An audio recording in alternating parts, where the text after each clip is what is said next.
राधे राधे प्रभु जी, सबको राधे राधे। आप सभी अच्छे होंगे, प्रसन्न होंगे, स्वस्थ होंगे। आप सभी का मेरे YouTube चैनल पे हार्दिक अभिनंदन है, सबका स्वागत है।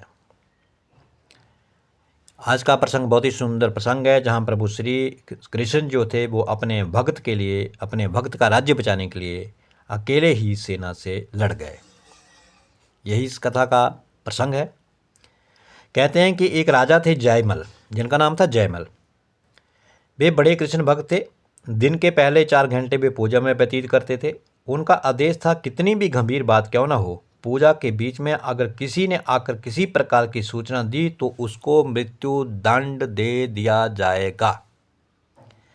यानी कि सुबह के जो 4 घंटे हैं वो जयमल जो था प्रभु श्री कृष्ण की पूजा में ही लगाते थे। अगर पूजा के भीतर जब जयमल जो है पूजा में बैठे हुए हैं, अगर किसी ने भी आकर के पूजा में आकर किसी प्रकार की सूचना दी या किसी प्रकार का व्यवधान पूजा में डाला तो उसको मृत्यु दंड दे दिया जाएगा। ये जयमल का आदेश था। उनके पड़ोसी राज्य के राजा को जब ये बात पता चली तो उसने जयमल के राज्य पर आक्रमण करने की सोची। और उसने सोचा, जब राजा 4 घंटे पूजा में रहेगा तो मैं उसके राज्य पर आक्रमण करके उसको अपने अधीन कर लूँगा। अब जब ये लोगों को पता चल गया, दूसरे राजाओं को पता चल गया कि जयमल पूजा में बैठ जाता है सुबह 4 घंटे के लिए, तो 4 घंटे में वो फिर पूजा के भीतर उसमें व्यवधान अगर कोई डालेगा तो उसको मृत्यु दंड दे दिया जाएगा। इसलिए कोई उसके पूजा में व्यवधान नहीं डालता है और रुकावट नहीं डालता है। तो जयमल राजा जो है वो 4 घंटे से पहले उठेगा नहीं पूजा से, भले ही उसके सिर के ऊपर पहाड़ गिर जाए। तो राजा ने ये विचार किया, क्यों ना जब जयमल पूजा में बैठा होगा तो हम उसके राज्य पे आक्रमण कर देंगे और उसके राज्य को अपने अधीन कर लेंगे। और यही उस बाहरी राजा ने ये मन के भीतर विचार किया कि जब वो राजा जयमल जो है पूजा में बैठा होगा तभी हम आक्रमण करेंगे। अब उस राजा ने आक्रमण कर दिया जयमल के राज्य पर। अब मंत्री सूचना कैसे दें, अब क्या करें, अब राजा को कैसे बताएं। राजा तो पूजा में बैठे हुए हैं, राजा की पूजा में व्यवधान कैसे डाला जाए, तो सूचना कैसे दी जाए। अब मंत्री बड़े सोच विचार में पड़ गए। जो सूचना देने जाता था उसको मृत्युदंड मिलता था। अब जो भी सूचना देने जाएगा पूजा के भीतर तो उसको मृत्युदंड मिलेगा। ये तो अवश्य है, ये तो आदेश था। हालांकि उनकी सेना स्वयं शत्रु का सामना करने में सक्षम थी, लड़ सकती थी, बिना राजा के भी लड़ सकती, किंतु बिना राजा की आज्ञा के युद्ध कैसे लड़े। राजा की आज्ञा भी तो चाहिए। तो जयमल के प्रधान सेनापति ने जयमल की माँ को पूजा घर भेजा। वो माँ को मृत्युदंड नहीं देते। माँ ने जब कहा, बेटा पड़ोसी राजा ने आक्रमण कर दिया है, तब जयमल जी बोले, सब भगवान के हाथ में है माता, भगवान सबकी रक्षा करेंगे। माँ वापस लौट गई। आज्ञा नहीं हुई तो सेना भी लड़ने युद्ध भूमि में नहीं गई। अब राजा से आज्ञा मिलेगी तभी तो सैनिक जाएंगे, सैनिक नहीं गए। तो किंतु आश्चर्यजनक रूप से जब तक जयमल की पूजा समाप्त हुई तब तक विरोधी पक्ष की सेना महल के आसपास भी नहीं थी, अभी पहुंची नहीं थी, आसपास महल के पास भी नहीं पहुंची थी। जयमल जी पूजा करके सीधा युद्ध के लिए निकले और जैसे ही अपने घोड़े के पास गए उन्होंने देखा उनका घोड़ा तो हाँफ रहा था, ऐसे जैसे कभी अभी अभी वो युद्ध लड़ करके आया हो। उन्होंने दूसरा घोड़ा लिया और जैसे ही युद्ध भूमि में पहुंचे आश्चर्य में पड़ गए। विरोधी सेना के सब सिपाही और महारथी जो थे मूर्छित हुए पड़े हैं युद्ध मैदान में।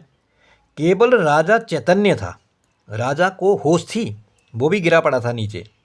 जिस राजा ने जयमल के राज्य पे हमला किया था वो भी मूर्छित अवस्था में पड़ा था, लेकिन थोड़ा होश में था।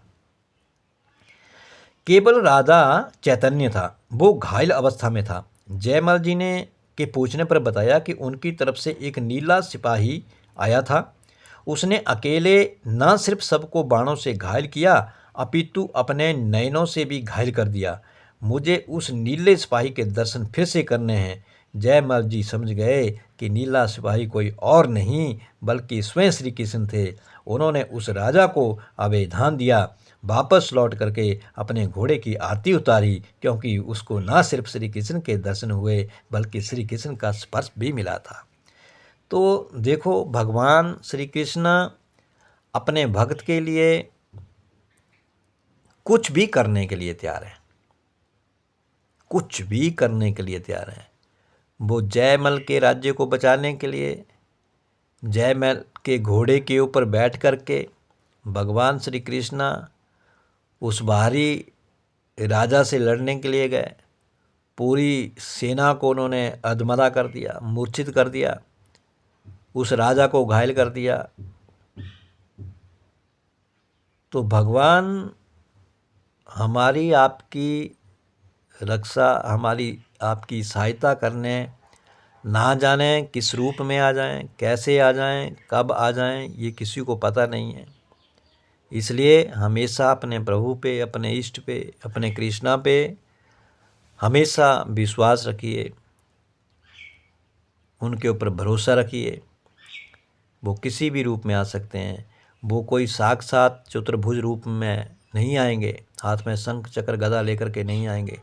वो किसी भी रूप में आ सकते हैं, आपके पड़ोसी के रूप में, आपके माता के रूप में, भाई बंधु के रूप में, यार दोस्त के रूप में, किसी अनजान व्यक्ति के रूप में, किसी भी रूप में आपका काम बनाने के लिए प्रभु आ सकते हैं, जिसे हम आप लोग व्यक्ति समझ करके कि उस व्यक्ति ने मेरी सहायता की, उस व्यक्ति ने मेरी मदद की है। प्रभु जी वो व्यक्ति नहीं, उस व्यक्ति को भेजने वाला, उस व्यक्ति के भीतर बैठा वो प्रभु ही है, जो उसको आदेश देता कि जाओ मेरे भगत को किस चीज़ की ज़रूरत है तो उसकी ज़रूरत को पूरा करो, उसकी सहायता करो, उसकी मदद करो।